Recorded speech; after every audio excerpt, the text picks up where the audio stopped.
தினமும் தியானம் தினமும் ஆசீர்வாத நிகழ்ச்சிக்கு உங்களை அன்போடு அழைக்கிறேன். இன்றைக்கு தியானிப்பதற்காக நீதிமொழிகளின் புஸ்தகம் 20ஆம் அதிகாரம் அதனுடைய 8ஆம் வசனம். நியாயசனத்தில் வீற்றிருக்கும் ராஜா தன் கண்களினாலே சகல பொல்லாப்பையும் சிதற பண்ணுகிறான். ஒரு ஆட்சி செய்கிற அரசன் தன் நாட்டிலே பொல்லாப்புகளும் தீமைகளும் பெருகாதபடி அவைகளை அழிக்க சிதறடிக்க திறமை உடையவனாக காணப்பட வேண்டும் என்று ஞானி சொல்கிறார்.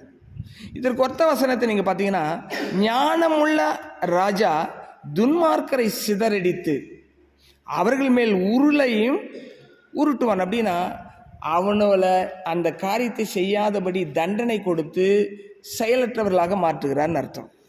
இப்போ நல்லா கவனிங்க, தேவன் அன்புள்ளவர், இரக்கமுள்ளவர், இப்படி நிறைய அவருக்கு பெயர்கள் உண்டு. ஆனால் இங்கே நம்ம கவனிக்க வேண்டும், பைபிள் ஒன்லி அன்பை மட்டுமே போதிக்கலை.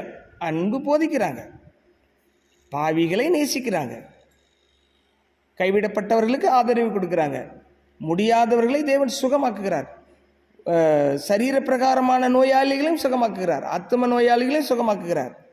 ஆனால் நிர்வாக விஷயங்கள் வரும்பொழுது இந்த வசனம் எதற்குரியதுன்னா நிர்வாக விஷயங்களுக்குரியது. ஒரு தேசம் ஆட்சி செய்கிறவர்கள் எப்படி இருக்க வேண்டும் என்று போட்டிருக்கு. அப்போ என்ன பண்ணுறாரு, நியாயசனத்தில் யாரை உட்கார வைக்கிறாங்களோ அவங்க நியாயத்தை செய்கிறவர்களாக இருக்க வேண்டும். அப்போ என்ன செய்யணும், நியாயம் செய்யணும்னா சகல பொல்லாப்பும் அவனுடைய கண்களுக்கு முன்பாக இருக்கக்கூடாது, அது எல்லாத்தையும் அவன் சிதறடிக்க வேண்டும். அதுக்கப்புறம் 26 அதே உத்தவசனம் என்ன சொல்றாரு, ஞானமுள்ள ராஜான்னு சொல்றாரு. அங்க என்ன சொல்றாரு, நியாயசனத்தில் வீற்றிருக்கிற ராஜான்னு சொல்றாரு. இங்க ஞானமுள்ள ராஜா துன்மார்க்கரை சிதறடித்து அவர்கள் மேல் உருளையும் உருட்டுவான். உருளை உருட்டுவான்றதுன்னா அவங்க பனிஷ் பண்ணுவான்னு அர்த்தம், தண்டிப்பான்னு அர்த்தம், வேற ஒன்றும் இல்லை.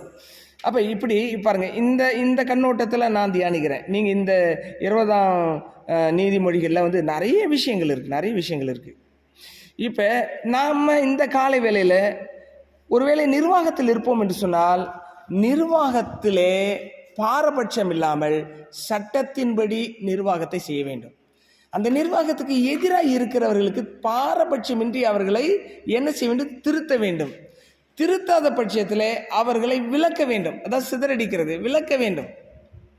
இல்லை அவங்க மறுபடியும் அப்படி தான் பண்ணுவாங்கன்னும் பொழுது அவர்களை தண்டிக்க வேண்டும். இதெல்லாம் நிர்வாக சம்பந்தப்பட்ட விஷயங்கள்.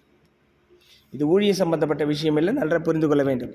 இன்றைக்கு காலையில் நாம் இந்த கோணத்தில் இந்த வார்த்தையை தியானிக்கிறோம். ஏனென்று சொன்னால், இந்த அரசனுக்காகவே சில வசனங்கள் இதில் இருக்கிறது. அதையும் கூட உங்களுக்கு நான் வாசிக்கிறேன். 20ஆம் சங்கீதத்தில் ராஜாவின் உருக்குதல் அப்படின்னா, சிங்கம் உருமும் பார்த்தீங்களா, சிங்கம் அப்படியே கர்ச்சிக்கிறதுக்காக ஒவ்வொன்று அந்த மாதிரி ராஜாவின் உருக்குதல் சிங்கத்தின் கர்ச்சிப்புக்கு சமானம். அவனை கோபப்படுத்துகிறவன் தன் பிராணனுக்கு துரோகம் செய்கிறான். நிர்வாகத்தில் இருக்கிறவங்களை கோபப்படுத்தக்கூடாது அப்படின்னு பைபிள் சொல்லு. நிர்வாகம் தனிப்பட்டது, ஊழியம் தனிப்பட்டது, ரெண்டும் சேர்ந்தது தான் பயணம். ஆனால் 2 பிரிவுகள் இருக்கு. அப்போ ராஜாவை என்ன செய்யக்கூடாது, கோபப்படுத்தினா அவனுக்கே துரோகம் பண்ணுறானா. அதே போல் உங்களை நடத்துகிற உங்களுக்கு மேலே இருக்கிறவர்கள், உங்கள் கம்பெனியில் இருக்கலாம், அல்லது வேறு ஏதாவது தொழில் நீங்கள் செய்துட்ருக்கலாம், அதுக்கு மேலாளர் இருக்கலாம்.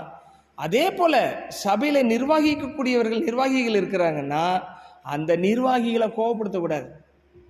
அவர்களை கோபப்படுத்தினா என்னன்னு போட்டிருக்கு, அவர்கள் தங்கள் பிராணனுக்கு என்ன செய்கிறாங்களா, துரோகம் செய்கிறார்கள். காலை வேளையில் இந்த வார்த்தையை கேட்டுக்கொண்டிருக்கிற தேவனுடைய பிள்ளைகளே, கர்த்தர் உங்களை எங்கே வைத்திருந்தாலும் அந்த இயக்கத்திற்கு அல்லது சபைக்கு அல்லது கம்பெனிக்கு உண்மையாக இருங்க.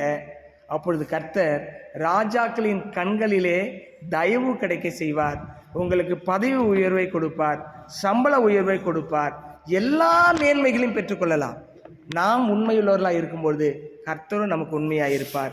ஆகவே நியாயசனத்தில் ஒருவேளை நீங்கள் உட்கார்ந்து இருப்பீர்கள் சொன்னால் நியாயத்தை தவிர வேறு ஒன்றையும் செய்ய துணியக்கூடாது என்பதை இந்த வேத வசனத்துடன் நாம் அறிந்து கொள்கிறோம். ஆகவே நாமும் நம்முடைய வாழ்க்கையில் இந்த நீதி நியாயங்களை கடைபிடிப்போம். கர்த்தர் நம்மை ஆசீர்வதிப்பார். கண்களை மூடி தேவனை நோக்கி பார்ப்போம். எங்கள் அன்பு நிறைந்த தகப்பனே, இந்த நல்ல காலவேளைக்காக ஸ்தோத்திரம். இந்த தியானத்தை நீர் ஆசீர்வதித்து எங்கெல்லாம் போய் சேர்கிறதோ இந்த வார்த்தையின் சத்தங்கள் ஒரு வாழ்க்கையை புதுப்பிக்கட்டும், உறுதியாய் கட்டட்டும். அவர்கள் ஆண்டவரே நீதியிலே நியாயத்தில் நிலைத்து நின்று அவர்கள் கொடுத்திருக்கிறதான அந்த பொறுப்புகளில் உண்மையும் உத்தரவாதமாய் இருக்க, பாரபட்சம் இல்லாமல் நடந்து கொள்ள, சட்டத்தின்படி சரியாய் நடவடிக்கை எடுக்க உதவி செய்யும். உடைய நாமத்தை மேம்படுத்தும். இயேசுவின் நாமத்தை ஒப்புக்கொடுத்து ஜெபிக்கிறோம் எங்கள் நல்ல பிதாவே, ஆமேன்.